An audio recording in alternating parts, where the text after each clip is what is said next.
hermanos, sean bienvenidos al mensaje del domingo del Centro Cristiano Cordero de Dios. Bien, vamos a hablar sobre los resultados de conocer a Cristo. Antes que nada, las consecuencias del pecado en la creación, conforme pasa el tiempo, son cada vez más graves.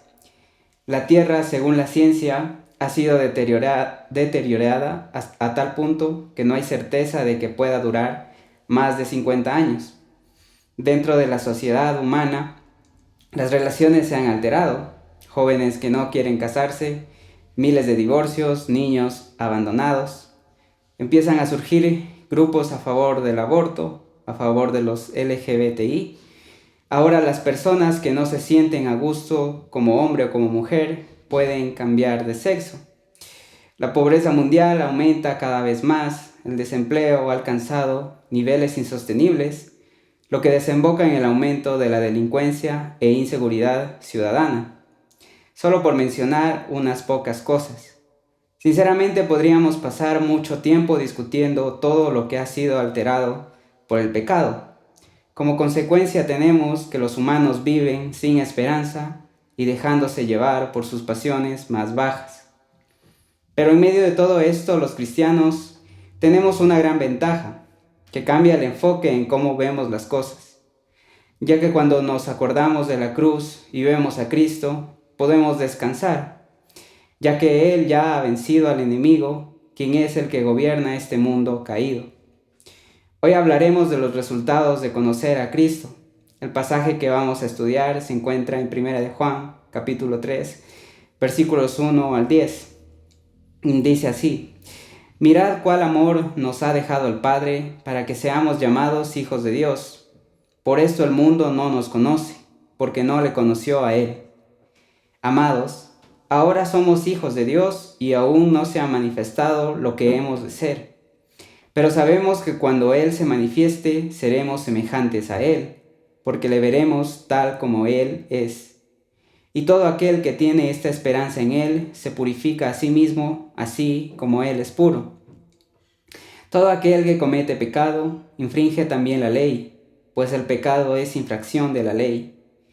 Y sabéis que el que apareció para quitar nuestros pecados, y no hay pecado en Él. Todo aquel que permanece en Él no peca. Todo aquel que peca no le ha visto ni le ha conocido. Hijitos, nadie os engañe. El que hace justicia es justo como Él es justo. El que practica el pecado es del diablo, porque el diablo peca desde el principio. Para esto apareció el Hijo de Dios, para deshacer las obras del diablo. Todo aquel que es nacido de Dios no practica el pecado, porque la simiente de Dios permanece en él, y no puede pecar, porque es nacido de Dios. En esto se manifiestan los hijos de Dios y los hijos del diablo. Todo aquel que no hace justicia y que no ama a su hermano no es de Dios. Vamos a orar. Mi Dios, gracias Padre por este día de vida que nos has regalado. Gracias Señor por la oportunidad, Señor, de traer tu palabra, Señor, a la iglesia. Mi Dios, te ruego que tú bendigas este tiempo, Señor, de estudio de tu palabra. Que sobre todas las cosas, Señor, nos ayudes a entender, Señor, la gran esperanza, Señor, que tenemos gracias a la cruz de Cristo, Padre. Gracias por este tiempo. Bendice a cada uno de los hermanos, Señor, que escuchen el mensaje. En el nombre de Cristo Jesús. Amén. Bien, el pasaje lo he dividido en 2 puntos que responderán a la siguiente pregunta. ¿Qué resultados trae conocer a Cristo? Punto 1. Tenemos esperanza en su regreso. Versículos 1 al 3. Mirad cuál amor nos ha dado el Padre, para que seamos llamados hijos de Dios. Por esto el mundo no nos conoce, porque no le conoció a Él. Amados, ahora somos hijos de Dios, y aún no se ha manifestado lo que hemos de ser. Pero sabemos que cuando Él se manifieste, seremos semejantes a Él, porque le veremos tal como Él es. Y todo aquel que tiene esta esperanza en Él, se purifica a sí mismo, así como Él es puro. Juan, en el capítulo 3, continúa hablando de la esperanza en el regreso del Señor Jesucristo. Por eso empieza en el versículo 1 exaltando el gran amor del Padre hacia ellos. Es por ese gran amor de Dios que ahora pueden ser llamados hijos de Dios. El regreso de Cristo unirá al creyente con el Padre Celestial, quien ama a sus hijos con amor incomparable. Es por este amor que ahora los creyentes reciben una nueva naturaleza, que permite llevar un estilo de vida opuesto al de los pecadores. Es por esto que ahora este mundo no comprende su forma de vivir, así como a Jesucristo no lo comprendieron en su forma de comportarse, ya que en Él no hubo pecado. Asimismo, los que creen en Él reciben la capacidad de actuar como Él lo hizo. La persona que cree en Cristo recibe la gracia de ser llamado hijo de Dios, pero esta naturaleza celestial aún no se ha manifestado en su plenitud. Es cuando el Señor Jesucristo regrese en su segunda venida. En ese momento será cuando el creyente será completamente semejante a Jesucristo. Aquí por medio del Espíritu Santo es que el creyente está siendo transformado conforme a Cristo. Pero cuando Él se manifieste realmente, sabrán cómo Él es en su plenitud, porque tendrá la gracia de verlo por ellos mismos. Vivir en la realidad del regreso de Cristo hace la diferencia en la conducta diaria de un cristiano. En vista de que los creyentes serán un día semejantes a Él, en ellos debe crecer cada vez más el deseo de ser semejantes a Él en el presente. Por eso la necesidad diaria de vivir bajo el poder del Espíritu para la transformación gradual en alguien semejante a Cristo, que finalmente se logrará cuando Él regrese. ¿Qué resultados trae conocer a Cristo? Punto 2. Permite dejar de pecar. Versículos 4 al 10.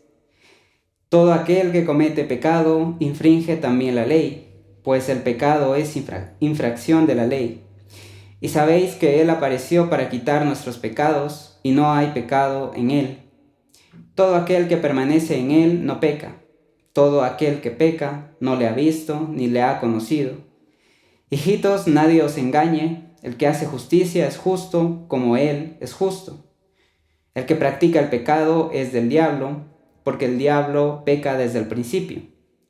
Para esto apareció el Hijo de Dios, para deshacer las obras del diablo. Todo aquel que es nacido de Dios no practica el pecado, porque la simiente de Dios permanece en él y no puede pecar porque es nacido de Dios. En esto se manifiestan los hijos de Dios y los hijos del diablo. Todo aquel que no hace justicia y que no ama a su hermano no es de Dios. A partir del versículo 4, el enfoque de Juan cambia. Ahora va a tratar de la incompatibilidad del cristiano con el pecado. Por esto empieza el versículo 4 aclarando que todo el que comete pecado infringe la ley. Cuando expresa el término comete, hace referencia a una práctica o un hábito, es decir, el que practica el pecado de manera habitual. Aunque los cristianos genuinos todavía tienen una tendencia pecaminosa y cometen pecados que necesitan confesar, ese no es una característica de su vida. La razón por la que los cristianos no pueden practicar el pecado es que el pecado es incompatible con la ley de Dios que aman. Cuando se refiere a infringir la ley, hace referencia a una disposición constante de rebelarse a Dios. Un cristiano no puede persistir en el pecado, porque ello significaría una negación total del propósito para el que el Señor Jesús vino al mundo. Se manifestó para quitar los pecados de la humanidad. Por lo tanto, persistir en pecado es vivir en total olvido de la razón de su encarnación. Además, hace un recordatorio de que Cristo, cuando habitó en la tierra, no cometió pecado. Su vida fue perfecta y ese es el ideal que como creyentes deben alcanzar. El versículo 6 contrasta al verdadero creyente con el que nunca ha nacido de nuevo. Se puede definir al verdadero creyente en alguien que no persiste en pecar. Juan no está aquí hablando de actos aislados de pecado, sino de una conducta habitual de pecado. Este versículo no implica que cuando un cristiano comete un acto de pecado, entonces pierde su salvación. Más bien dice que cuando una persona peca habitualmente, ello es prueba concluyente de que nunca ha sido regenerada.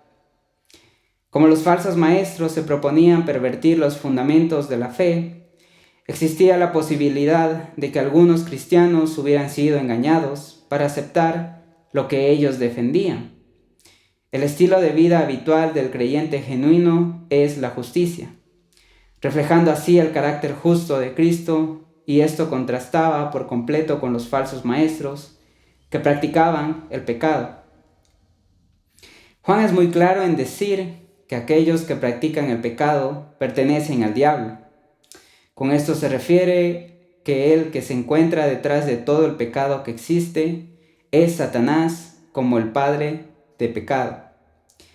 El diablo ha estado practicando el pecado desde el principio, es decir, desde el primer momento en que pecó, y él se revela a Dios motivando a la práctica del pecado. Por esta razón fue necesaria la venida del Señor Jesús para destruir las obras del máximo pecador, que es Satanás. El diablo todavía gobierna el mundo, pero ya ha sido derrotado, y en Cristo ellos pueden escapar de su poder. Llegará el día en el que toda la actividad destructiva de Satanás terminará en el universo y él recibirá el castigo por su rebelión contra Dios. En el versículo 9, Juan repite la imposibilidad de que uno que sea nacido de Dios pueda persistir en la práctica del pecado. Esto solamente se logra con el nuevo nacimiento que la fe en Cristo otorga. A pesar de que, como ya hemos dicho, que esto no quita la posibilidad de pecar. El verdadero Hijo de Dios no tiene como hábito pecar. Esto se logra debido a la nueva simiente que Dios otorga al creyente. Esto corresponde al principio de vida divina que Dios imparte al creyente en el nuevo nacimiento, que viene como resultado de su salvación. Es debido a esta naturaleza divina lo que impide al creyente persistir en el pecado como estilo de vida. Finalmente, termina declarando la existencia de dos clases de hijos en el mundo: los hijos de Dios y los hijos de Satanás. Nadie puede pertenecer de forma simultánea a ambas familias. Cada ser humano o bien pertenece a la familia de Dios y exhibe su carácter justo y recto, o pertenece a la familia de Satanás y exhibe su naturaleza pecaminosa. El destino de la creación para muchos es incierto. Como ya mencioné al comienzo de este mensaje, el desarrollo de los tiempos actuales hace que el mundo viva en incertidumbre y sin esperanza frente a las situaciones que actualmente han surgido. La ventaja con la que vivimos los que creemos en Cristo como nuestro Salvador es que primero, la soberanía de Dios está por sobre todos los eventos que actualmente ocurren. Dios ya sabe los tiempos, tanto del principio como del fin de esta creación, y nada de lo que suceda en el futuro hará cambiar los planes que Él ya ha destinado para su creación. Segundo, el Señor Jesucristo prometió que Él regresaría a llevar a su pueblo a habitar junto a Él, para disfrutar de su gloria y finalmente descansar por la eternidad junto a Él. Aquí ya no habrá problemas, enfermedades, ya no habrá tristeza, el enemigo recibirá su castigo y ya no podrá alejarnos de la gloria eterna de Cristo. Esa es nuestra esperanza y por la que debemos avanzar cada día y parecernos más a Cristo. Esa es la meta por la que debemos esforzarnos mediante el poder del Espíritu Santo, mediante la palabra de Dios y de una vida de dependencia en todo momento de Dios. Esta meta no se logra hasta que finalmente Cristo vuelva y ahí sí todos seamos transformados a la imagen de Cristo. Mientras tanto, somos peregrinos en esta tierra en la espera que nuestro Señor vuelva. También mencionamos cómo el pecado ha ido degradando cada vez más la sociedad humana, llegando a ver cosas realmente fuertes que nos señalan la gravedad en la que se encuentra la raza humana. La única forma de frenar al pecado es el conocimiento de Cristo. Sin él, Juan deja claro que somos hijos del diablo. Por eso la importancia de este pasaje, porque nos señala con claridad que el que practica el pecado no pertenece a Cristo, es decir, aquellos que tienen como hábito pecar no son de Cristo. Esto no quiere decir que los creyentes en Cristo no pecan. Hasta que no seamos transformados como Cristo en su segunda venida, seguiremos luchando con el pecado. Lo importante, como lo aclara Juan, es que el pecado no sea nuestro hábito de vida. Porque si así lo es, simplemente no somos hijos de Dios. Lo importante es que sepamos que no hay forma que por mérito humano tratar de cambiar el desarrollo de la historia. El humano, por su naturaleza pecaminosa, está destinado a degradarse, a corromperse, a rebelarse a Dios, así como lo hizo Satanás, quien es el que gobierna este mundo caído. La única solución para el destino fatal de muerte que le espera a la raza humana es Cristo.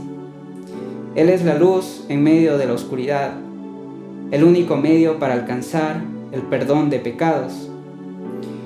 Es por Él que alcanzamos la gracia de ser llamados hijos de Dios y la única solución para el pecado que abunda en la creación. Por eso la importancia de predicar su nombre. En estos tiempos difíciles es cuando más estamos llamados a predicar a Cristo. A veces pensamos que necesitamos la oportunidad dentro de un ministerio en la iglesia o salir a otras partes del país o del mundo, pero nos olvidamos del contexto en el que vivimos. Tenemos familia, amigos, compañeros de trabajo, vecinos, y si usted no les predica, todos ellos están caminando la vía del castigo eterno. No se quede con esta verdad solo para usted, compártala. Recuerde que si usted tiene la seguridad que es hijo de Dios, es porque en algún momento alguien le predicó. Y como hijos de Dios, tenemos la tarea de predicar a todos para que así el mundo lo conozca y declare que Cristo es nuestro Señor. Que Dios le bendiga, querido hermano.